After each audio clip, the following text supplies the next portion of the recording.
fine light in the beautiful sea. I chose to be happy. You and I, we're like diamonds in the sky. You're a shooting star, I see, a vision of ecstasy. When you hold me, I'm alive. We're like diamonds in the sky. So hey, what's up YouTube? Welcome back to the channel. If you're new to the channel, I'm Jim. I married a Filipina. We live on the island of Negros Oriental. You know, today I want to talk about expats failing in the Philippines, and not necessarily failing, but you know, making mistakes. You know, a lot of us, you got to make mistakes, you know, to learn from them. You know, I've made quite a few mistakes down there, and I had to learn from them.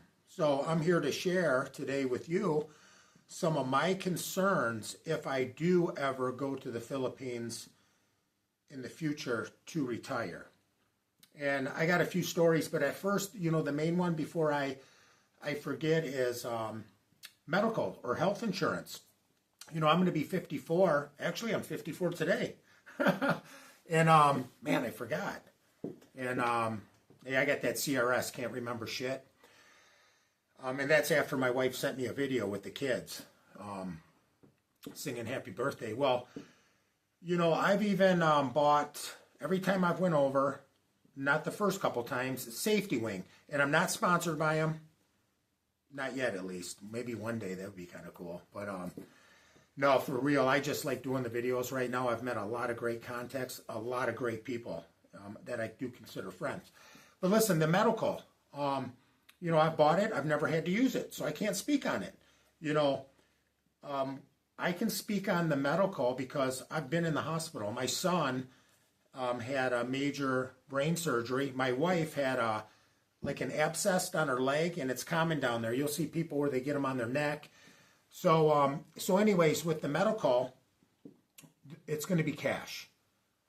They do have PhilHealth, which will credit so much, but the bottom line is to get out of that hospital, you're going to pay cash.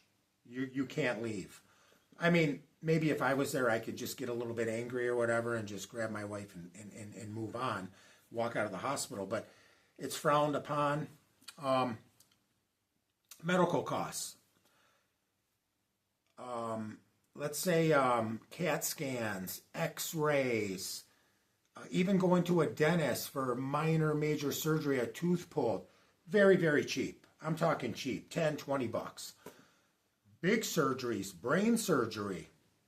You're in a hospital. The other rooms aren't available. You got to get a private room. That's going to be 3,000 peso per a night. And you're going to have to pay cash at the end. Before the major surgery, we had one, it basically costed us, say, 300,000, 350,000 for the surgery, but then you got all the other fees, the RN, this, that. They're going to want so much up front, and then you got to pay before you leave the hospital. So I haven't seen any blogs yet, and thank God I haven't, because who wants to go to the Philippines and have to go to the hospital? But major medical is a concern. Like I said, all that other stuff's cheap. The bigger surgeries are more expensive. I mean, I'm sure heart surgery, upwards the same or more. That can put a real big dent for especially you guys that are going to the Philippines, and you're on a budget, let's say 2,000 USD under. Because, you know, for you guys that are way above in the $3,000, $4,000, $5,000, $6,000 a month, 10,000, 15,000, 20,000. I already know you guys are in the nice area, you know, which I don't blame you. Around educated Filipinos, it can be a very nice living. But for a lot of people that are living in the less than fortunate areas, I guess, in the province, you know, it can get difficult down there. It's very overwhelming because Filipinos are friendly. It's friendly.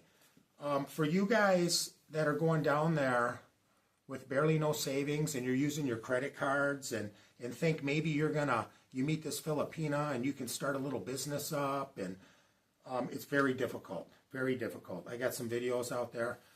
Living in the province, you know, we did the Sorry store, but a nice store, and the laundromat. Man, it's a lot of work. You're better off just living on your pension and enjoying life, honestly. Honestly, because that country, especially in the province, is going to be a credit. A lot of people are going to come to the store, and it's going to be credit. And like I said, there's some other videos out there on that topic. You know, if you're an alcoholic and you like to drink, which I did, I'm not perfect. Man, I like to work hard, train hard, and sometimes, you know, after it could be 2 or 3 months, you know, go down and meet some expats, or maybe you got a friend and go to the beach and have beers and laugh and swim and slip and fall, and you know, I'm human. If you are an alcoholic and you do kind of have a excessive drinking problem, if you go to the Philippines, you're going to drink more, guaranteed. It's just overwhelming. It is a beautiful country, and then also can be very stressful to get to point A to point B. If you do have that budget, 2,000 and under, and many other bloggers or vloggers, I don't even know what to call myself, you got to have that extra fund. And not startup, they call it startup. But man, spend an extra year, maybe go take a short trip down there, come back and save. It's for the medical. You know, so many expats, they go down there and they rent the motorcycle, or they call it the scooter. You get in an accident. If it's a minor accident, you got some x-rays, maybe you spend a couple days in the hospital, it's not that much money. But if you need big surgery, you're going to spend some money, you know, especially if it's to do with your heart, your head, where you need a surgeon, you're going to pay a little bit. Yeah, granted, it's a lot cheaper than America, but even here in America, if you don't have medical insurance and you need a surgery done, you go to the emergency room, they can't turn you down. They're gonna perform surgery on you, you know, and then you're going to get a bill. At least you can get the surgery done. Over there, if you're a foreigner and you don't have cash, you're screwed, you know. You're screwed. You know, when my son was in the hospital and the surgeon came in, you know, he wanted to do the surgery within a day or 2 days. They came back with a bill. I need this much money down, get it, or there's going to be no surgery. And my wife had Phil Health that covered a big portion, you know. But I don't know, because they seen the foreigner and they doctor it up, you know, I don't know. But medical's going to be the biggest one. You know, I hear all this stuff. Can you live? You got to remember, there's a lot of people out there that don't make the 3,000 USD and above. You know, you can live. You know, the cost of living down there it's going up, but so was our dollar. It's going down now, but it's still way above. You know, when I met Dexel, it was 42, 43 peso. The exchange rate, I've seen it as high as, I think I got 60. It might have been a little bit higher, but that's what I got through my bank transfers or Remitly, World Remit. Right now, I sent a little money over this morning, and for my daughter's, her monthly budget, you know, for food and her boarding house. And I think I got 53 point something, and I used the Gcash. It's just real quick. My wife gets it in 20 seconds. Condos. You know, this is the busy season right now. Flights are up. Condos in Mactan, Newton, where I used to get for maybe 1,400, 16, 1,800 peso, 2,700, 3,000 even. You got to learn to barter. A lot of times, if I'm on Angola and the prices seem high, Dexel and I would just show right up. We know right where to go there in Mactan, Newton, right, you know, right in the little office there where they, the C units, or there's this other place, I forget the name. And a lot of times, somebody will be there representing the condos that are for rent, and they'll come down and you can barter. You know, you'll tell them how many days you want to stay. And what I usually do is I tell them, Well, look, they're not rented out now. Look, ma'am or sir, we're willing to rent for 4 nights and we're willing to pay this. So you think about it. We're going to go down the street because we just got another offer. So let us know. And then a lot of times they'll just go, yeah, yeah. You know, we'll accept that. You know, instead of paying $2,700, $2,500, $2,300, we can get it back down to like 1,800 peso per a night, which is fair. You got to remember, you got American greed and you got Filipino greed. You know, they're human. We're all human. We're all trying to make, you know, $1 or $2 on our investment, you know. And with social media, what I've noticed too, you know, word gets around real quick. I've seen there's a lot of condo units out there that are for sale, for rent, and a lot of them will just sit on them. You know, they want their 50,000 peso or their 60,000 peso, so they can go, maybe they go brag to their friends, hey, I got 50,000 peso, a one year deal, when you know, you can get a lot of the places for 30,000 peso. You know, just recently when we were in Mac 10 Newton, they're called C units. I like them. They are starting to fall apart a little bit.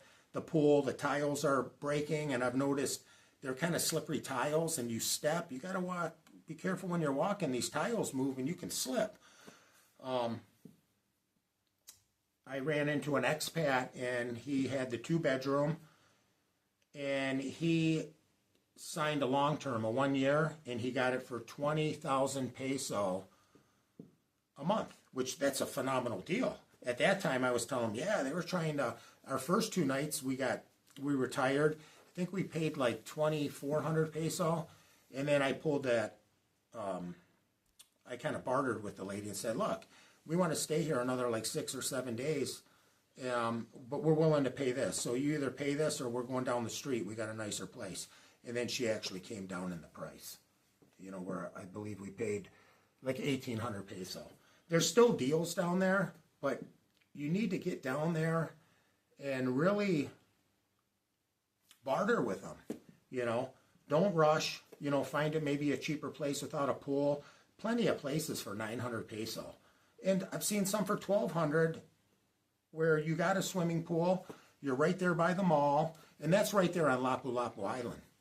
I can't speak for Manila right now. I don't really even care for Manila. I hate flying into the airport. I love Cebu Airport. It's just been so quick, so simple. But you just got to learn to budget. You got to set a budget. You got to write it out because it's so overwhelming. You're going to run into, you know, I had a big problem where I would see so many people that are just going to say poor, you know. They're struggling. I could tell they needed food, and then, you know, later that day, I might go buy like the 5-kilo bag of rice and a couple canned goods and some snacks and some pops, and I would just drop it off to them. It's tough. It's tough. I think a lot of the expats down there, you're going to be very overwhelmed with, if you actually go up and you talk to Filipino people, Filipino women, they're going to talk back. They're gonna talk to you. They're gonna be nice.